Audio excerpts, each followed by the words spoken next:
Bonjour à toutes et à tous, bienvenue à Libre Ensemble, votre rendez-vous de la laïcité au sein du magazine En quête de sens. Aujourd'hui, on vous emmène au cinéma, puisque nous allons vous parler d'un film, Les Hommes d'Argile. Ce film, il devrait vous émouvoir, mais surtout, il devrait vous faire réfléchir, car il raconte l'histoire des soldats marocains enrôlés dans l'armée française pendant la Seconde Guerre mondiale. Quel rôle ont joué ces soldats venus d'Afrique dans le conflit qui nous opposait à l'Allemagne nazie? Pourquoi ce pan d'histoire est encore trop méconnu? Et comment améliorer le travail de mémoire? Pour nous en parler, qui de mieux que le réalisateur du film lui-même, Mourad Boussif, bonjour. Bonjour. À vos côtés, Barbara Mourin, vous êtes directrice adjointe de Picardie Laïque et vous avez beaucoup soutenu ce film et vous nous expliquerez pourquoi et comment. Alors, Mourad, commençons par vous. On va juste retracer un peu votre parcours. Vous me dites si je me trompe, parce que vous avez quand même un parcours qui n'est pas banal. Vous êtes donc né en Algérie, vous avez immigré ensuite avec vos parents en France, vous êtes arrivé en Belgique à l'âge de 6 ans et après des études psychosociales, vous avez travaillé dans le milieu associatif bruxellois pendant plusieurs années avant de vous intéresser au 7e art. Et donc là, depuis, ça fait vous avez plusieurs projets derrière vous, plusieurs fictions et documentaires. Alors finalement, pourquoi est-ce que, d'où vous est venue cette envie de cinéma? Est-ce qu'elle est née finalement sur le terrain? Est-ce qu'elle s'est forgée sur le terrain à la rencontre des personnes que vous avez côtoyées dans votre travail?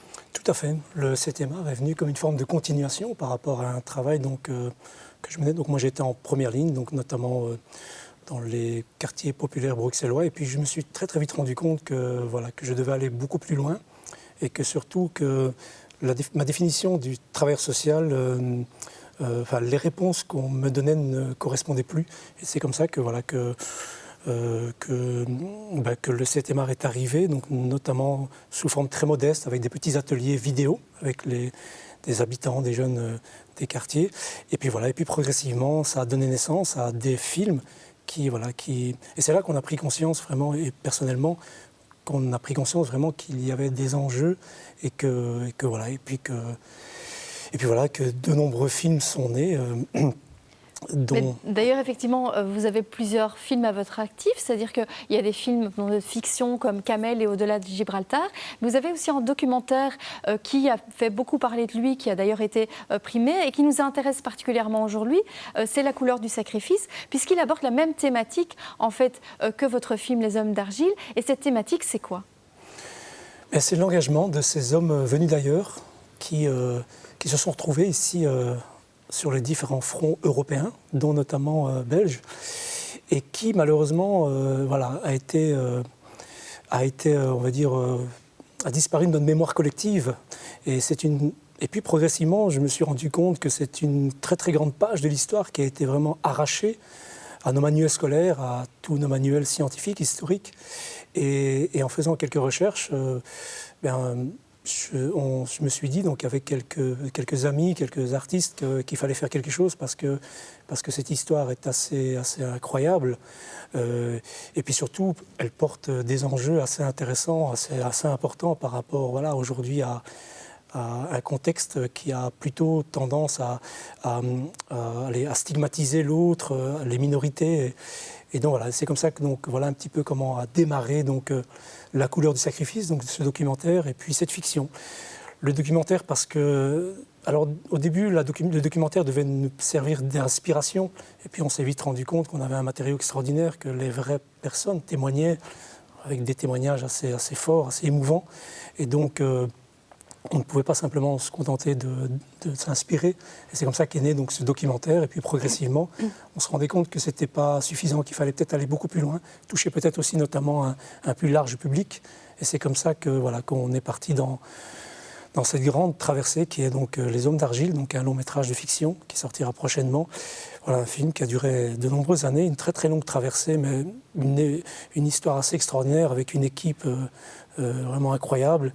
Voilà, dont on est fier aujourd'hui de venir faire partager au plus grand public. Et on va évidemment revenir sur ces témoignages, notamment ces personnes que vous avez rencontrées pour votre documentaire et qui a alimenté finalement votre réflexion pour le film. Alors peut-être juste d'abord une question à vous, Madame Mourin, c'est que finalement d'où vient cette rencontre avec Mourad Boussif? Pourquoi est-ce que vous êtes intéressée à son travail? C'est une rencontre qui date d'il y a quelques années. un peu après la réalisation de ce documentaire La couleur du sacrifice, dans le cadre de l'organisation d'un événement qui se voulait positif et la valorisation de la diversité dans la société. À Picardie Laïque, on cherchait un outil, un film à diffuser qui aborderait autrement la présence de populations d'origine notamment nord-africaine en Europe et en Belgique. Et c'est comme ça, un peu par hasard, que j'ai découvert ce documentaire et j'ai pris contact avec le réalisateur. On a organisé cette projection et déjà à l'époque, il m'a parlé de ce projet de film de fiction. Et de loin en loin, j'ai suivi cette histoire jusqu'à l'aboutissement aujourd'hui avec la réalisation de ce film. Alors ce que je vous propose, c'est de vous diffuser un petit sujet que nous avons réalisé au Point Culture de Bruxelles. Un Point Culture où, en fait, Mourad, vous avez rencontré des jeunes élèves. Vous avez diffusé votre documentaire La couleur du sacrifice à ces jeunes et vous en avez discuté ensuite avec eux. Et on écoute à présent leur ressenti après cette vision.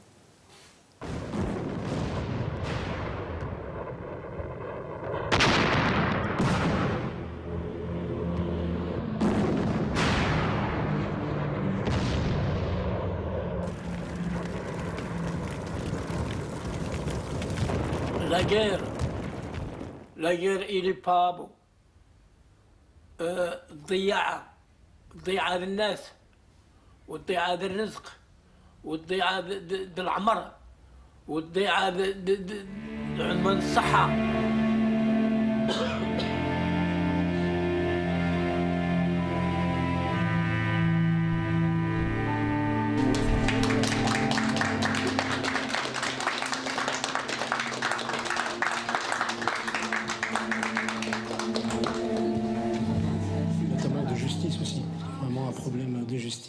Terrible que portent nos anciens et puis que portent nous aujourd'hui. Parce que je pense qu'on a tous une responsabilité et voilà, on ne peut rester indifférent et passif devant de tels faits.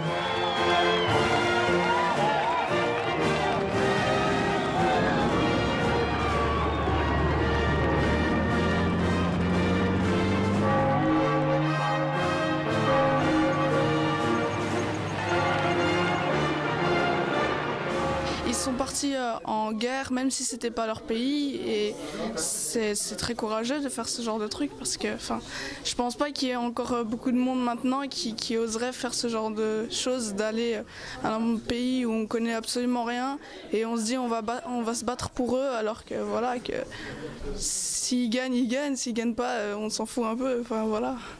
C'est intéressant pour nous parce qu'on se reconnaît tous, Belges, Français, Marocains, on se reconnaît tous dans la guerre, c'est nos ancêtres qui ont combattu, nos arrière-grands-parents, nos grands-parents peut-être. Et voilà, c'est intéressant de savoir qu'est-ce qu'ils ont fait pour la France, qu'est-ce qu'ils ont fait pour la Belgique. Et voilà, on se sent visé pour des choses comme ça. Donc voilà. Connaître l'histoire, ça permet effectivement de donner du sens à son présent et effectivement pouvoir être un acteur du futur. Donc si on veut faire de nos jeunes ce que dit le décret mission des jeunes citoyens engagés, il faut qu'ils puissent au moins se retrouver avec des repères qui sont des repères historiques dans leur mémoire qui leur est propre.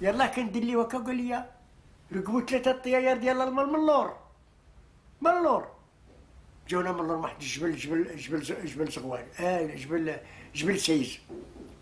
شوف هبط الكور عود علينا كرة واحدة نزلت في وسط الكومبانية ديالنا ما بقاش فيها. Mon enfant, quand il entend que son grand-père a été quelqu'un qui a contribué positivement, ça ne peut que finalement lui donner des repères positifs et se sentir totalement,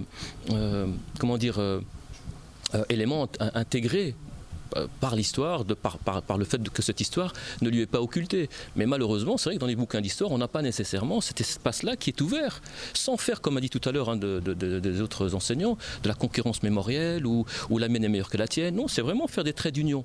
Et quand on fait des traits d'union, ça permet effectivement d'ouvrir des espaces de dialogue. Et dans le dialogue, ce n'est pas des dialogues où tu dois penser comme moi. Un dialogue, c'est que je ne pense pas comme toi et on arrive à trouver des points d'intersection.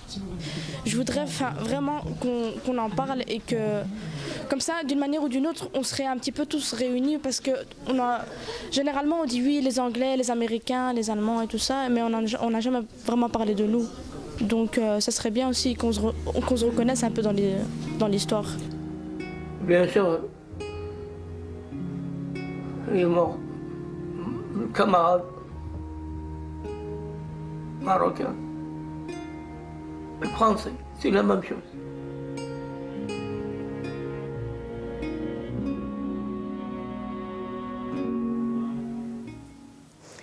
Alors, on l'a vu dans le sujet, ce documentaire a vraiment touché les jeunes qui participaient vraiment à cette projection. Beaucoup parlent de reconnaissance, de ce besoin d'être reconnu dans la société aujourd'hui. C'est quelque chose qui vous marque à chaque fois quand vous rencontrez ces jeunes, Mourad? Tout à fait. C'est super émouvant, la séquence qu'on vient de voir, super émouvant parce que là, on a les vrais acteurs. Donc, on a vraiment ces personnages qui ont marqué l'histoire, qui ont joué un rôle crucial, très très important par rapport à cette période sombre, par rapport à la lutte contre le nazisme. Et aujourd'hui, malheureusement, toutes ces personnes sont décédées, que leur âme repose en paix. C'est assez dur de voir que malheureusement, la majorité d'entre eux n'ont pas été reconnus, ne fût-ce qu'au niveau de la mémoire collective. On ne parle même pas d'indemnisation. Et puis on se rend compte les enjeux. C'est aussi émouvant de se rendre compte que cette histoire porte des enjeux immenses à travers notamment les futures générations, la jeunesse qu'on vient de voir, quelques jeunes qu'on vient de voir aujourd'hui, qui sont émus, qui sont bouleversés d'apprendre que leurs aïeux, que leurs grands-pères sont venus ici. Et donc il y a une forme comme ça de légitimité, comme le dit le professeur M. Miyoshi, il y a vraiment au niveau de l'estime de soi, il y a quelque chose d'extraordinaire qui se passe. Et c'est vraiment dommage, c'est un immense gâchis, parce que pour finir, en plus de l'injustice qui est terrible, que ces personnes sont parties comme ça dans la plus grande normalité et dans la plus grande indifférence, c'est cette rencontre qu'on a peut-être un peu ratée, qu'on a un peu négligée et qu'on aurait pu mieux réussir. Et voilà, un enfant qui a quelques jours jusque sa préadolescence, si on a tendance à ne pas renforcer et plutôt à lui donner des carences affectives, à alimenter des carences affectives. Bien évidemment, l'enfant à la préadolescence va accepter cette image négative. Que par contre, si on le valorise et on lui montre qu'il a sa place parce qu'il est ici, c'est tout à fait normal et qu'en plus, ses parents, ses grands-parents participent. Et du coup, donc il y a vraiment des enjeux immenses à travailler sur ces questions. Surtout que c'est vrai qu'on le voit dans le documentaire, ces personnes qui nous ont quittés aujourd'hui ont vraiment terminé leur vie sans aucune reconnaissance, sans vraiment une pension correcte, en tout cas en ayant des droits qui sont beaucoup moins importants que les droits des soldats français à cette époque. Tout à fait. Non, c'est horrible, c'est terrible, c'est une histoire vraiment tragique. Donc si on revient un petit peu en arrière, on se rend compte que notamment la France, les grandes puissances occupent plusieurs pays, Afrique, Asie et du Pacifique. Et donc du coup, il faut des hommes. Et comme il n'y a pas assez d'hommes, on va puiser dans les colonies. Alors on lance quelques appels, ça ne fonctionne pas. Donc du coup, on garantit une certaine libération, une certaine indépendance le jour de la libération. C'est un peu logique parce que l'occupant occupe et puis il se fait occuper par un autre occupant et il demande à celui qui l'occupe de le défendre de son occupant. Ça paraît complètement fou, mais c'est une réalité. Et donc du coup, il y a des deals, il y a des arrangements officiels qui fait que le jour de la libération, ce sera la grande libération, malheureusement. Donc beaucoup sont enrôlés de force, 65 à 70%, c'est quand même énorme. Et voilà, et donc c'est un contexte très très difficile, la dureté des combats, les conditions climatiques, certaines passent de plus 35-40 degrés à des moins 10, moins 18, moins 20. Les hivers à l'époque étaient beaucoup plus froids qu'aujourd'hui. Et malgré ces conditions difficiles, ces hommes vont quand même s'engager. Il n'y a vraiment pratiquement pas de désertion. Et ils vont surtout participer à la libération. Et sans eux, et on le voit, ce sont des historiens qui le disent, sans la participation des hommes issus des colonies, on parle de plusieurs millions si on compte toutes les grandes puissances, dont notamment les Britanniques, eh bien, il n'y aurait pas eu de libération. Donc le contexte aujourd'hui serait certainement différent. Ça, c'est une donnée scientifique qui est fondamentale. Et puis ensuite, malheureusement, la libération n'arrivera pas parce que les grandes puissances ne seront pas prêtes à céder leurs colonies, parce qu'économiquement, ça apporte beaucoup trop. Et du coup, c'est là qu'il y aura les guerres coloniales, donc la guerre d'Indochine, la guerre d'Algérie et d'autres Et voilà, et puis malheureusement, plusieurs aujourd'hui vont devoir revenir en Europe pour revendiquer leurs droits parce que à la veille des indépendances, en 58, tous les salaires ont été gelés. Et donc voilà, par conséquent, aujourd'hui, les pensions sont cristallisées et du coup sont restées au même taux qu'à l'époque. Du coup, certaines, avant qu'ils disparaissent, donc toutes ces personnes percevaient 50 à 60 euros par mois, ce qui est vraiment ridicule. Et donc du coup, plusieurs sont revenus en France et donc voilà, pour terminer leur vie là. Donc c'est une histoire assez tragique, mais ce qui est assez extraordinaire, c'est qu'on se rend compte que ces personnages n'ont pas de rage ou de haine, au contraire. Donc c'est vraiment un exemple, ce sont vraiment des références. On parlait de références ici dans la séquence. Voilà pourquoi je me suis fort intéressé à ces personnages. Et voilà pourquoi c'est important de mettre un très grand projecteur sur eux. Oui, et du coup, pourquoi aussi c'est important de faire vraiment un vrai travail de mémoire et donc, en quoi finalement une SBL comme Picardie Laïque peut travailler là-dessus et peut améliorer finalement ce travail de mémoire, ce devoir de mémoire. Vous faites d'ailleurs la différence entre les deux, vous allez nous le dire, parce que finalement, ce pan de l'histoire est vraiment méconnu aujourd'hui. On ne l'apprend pas dans les cours d'histoire. Effectivement, il est méconnu, passé sous silence, on n'en parle pas et pourtant c'est une réalité qui nous concerne tous ici, mais qui impacte plus particulièrement les descendants de ces combattants. Il y a une expression qui dit « impossible d'oublier, impossible de se souvenir ». Et donc comment est-ce qu'on peut archiver dans sa mémoire des événements dont on n'a pas eu la connaissance. Par contre, les sentiments, les émotions qui sont liées à ces événements, ils existent, ils se transmettent. Et en quoi est-ce qu'on pense qu'un travail comme celui de Mourad Boussif, qui est un artiste qui s'empare finalement d'un outil culturel pour donner des clés aux citoyens pour mieux comprendre le monde dans lequel ils vivent, eh bien, on pense qu'un travail comme celui-là peut contribuer au développement d'un travail de mémoire et non pas d'un devoir de mémoire. Un devoir de mémoire incombe plutôt aux États qui doivent à un moment donné reconnaître des erreurs, des manquements du passé et entretenir justement la mémoire de ces événements. Le travail de mémoire, nous pensons à Picardie Laïque qui peut être amorcé au départ d'un film comme celui-là, parce qu'en relatant des événements de la grande histoire qui sont passés sous silence, il peut permettre aux jeunes générations d'être réunies autour d'événements qui nous concernent tous, quels que soient nos ascendants, quelles que soient nos origines, et permettre d'entrer ensemble dans une citoyenneté et de construire, comme le disait l'enseignant dans le petit sujet, ensemble la société de demain, avec toutes ses composantes. Donc important effectivement de travailler avec ces élèves. Oui. Vous montrez le documentaire, vous allez montrer le film à certains jeunes?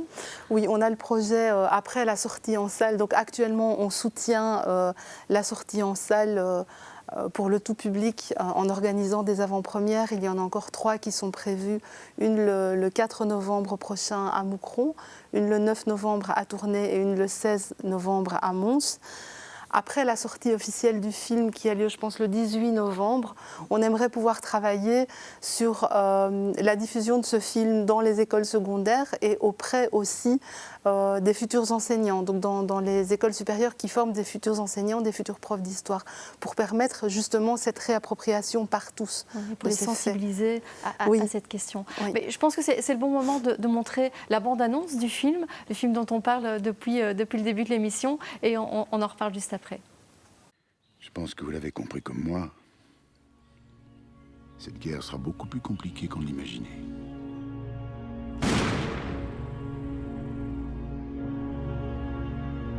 Allez, engagez volontaire. اطلق يديك. سينا بغاوكم تسلموا تشوفوا الحرب. باغيين يخرجوا عليكم. حيد نطرق.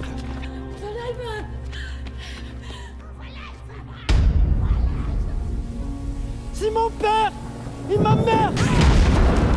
Plus fort. C'est mon père et ma mère.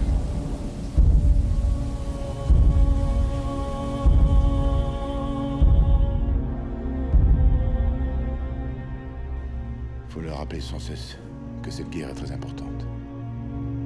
Et que c'est aussi la leur. الهروب من هذا المشهد، هذا المشهد البائس والحزين. C'est un jour vraiment exceptionnel. L'état-major sera sur son cul. Vous êtes vraiment des héros. Allahu Akbar!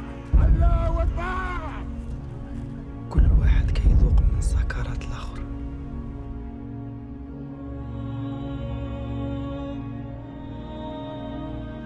فيك سليمان، النفس ديالك كتذوب في روحي من الداخل.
Alors, Mourad Boussif, pourquoi avoir décidé d'en faire un film? Vous aviez fait le documentaire.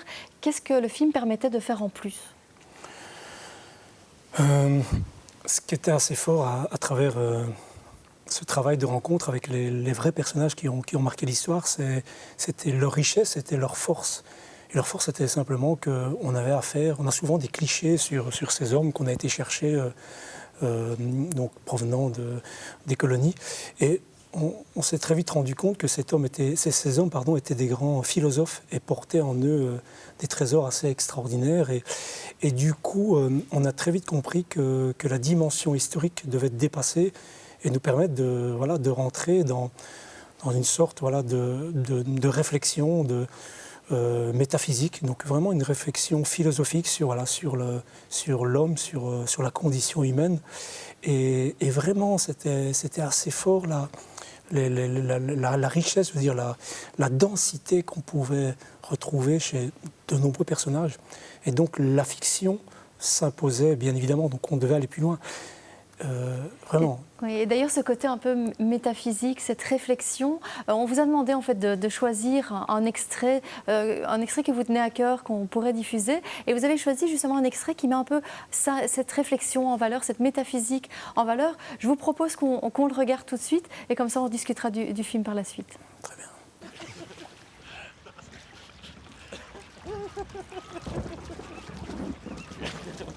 Qu'est-ce que vous foutez là? Vous attendez que le soleil se lève. Rentrez tous au camp immédiatement. Les Allemands ont envahi la Hollande. الشمس كتشرق.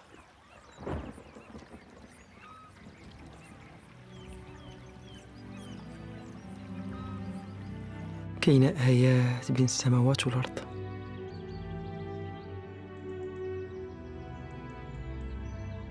سبحان اللي خلقها.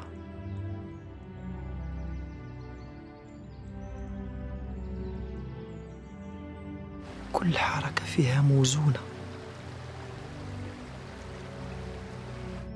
قمة في الروعة. وهاد النعمة القريبة والبعيدة منا في نفس الوقت. اش غادي ندير ملي نرجعو في حالنا؟ نقول لكل حبابي اللي كنبغيهم كنبغيكم.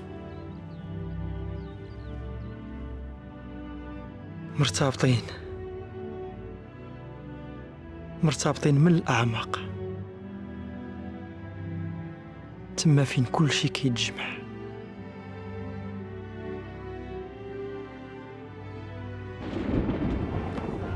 وهاد الماء الصافي اللي كيجمعنا واش قادر يصلح بيناتنا؟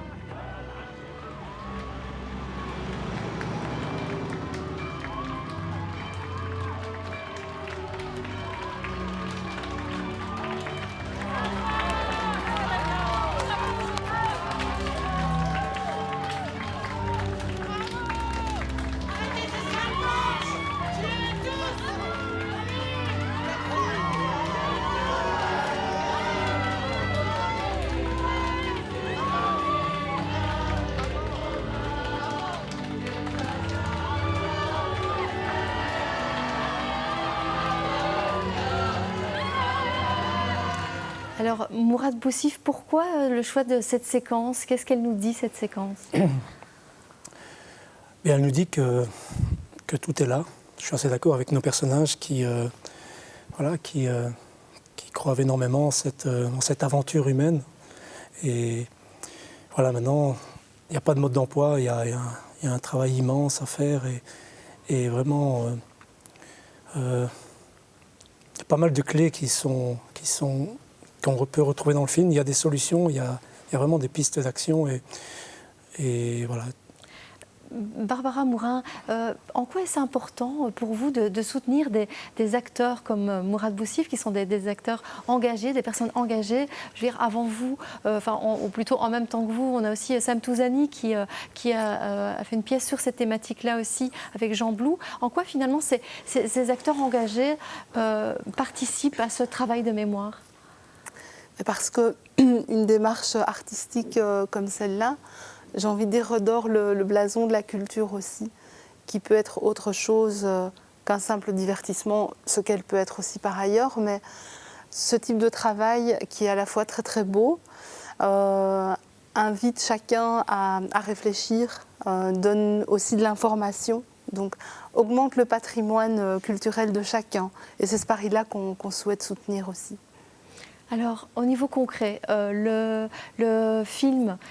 Où pourra-t-on le voir? À partir de quand? Vous avez déjà donné quelques dates au niveau de la région Picardie. De façon générale, Mourad, on pourra le voir où? À partir du 18 novembre, un peu partout en Belgique. Et donc voilà, dans les plus grandes villes belges. Donc à partir du 18 novembre. Et donc voilà, donc on invite notamment tous les enseignants, les travailleurs associatifs, toute personne qui souhaite organiser des projections avec nous. Donc il n'y a pas de problème. Donc, voilà, donc, à prendre contact avec vous, avec Picardie aussi, pour toutes ces avant-premières dont vous nous avez parlé. On peut aussi retrouver toutes ces informations sur notre site internet. En tout cas, merci à tous les deux d'avoir participé à cette émission, d'avoir essayé de contribuer à ce travail de mémoire qu'il faut absolument faire sur ces questions. Merci de nous avoir suivis et à très bientôt pour un nouveau numéro de Libre Ensemble, votre rendez-vous de la laïcité.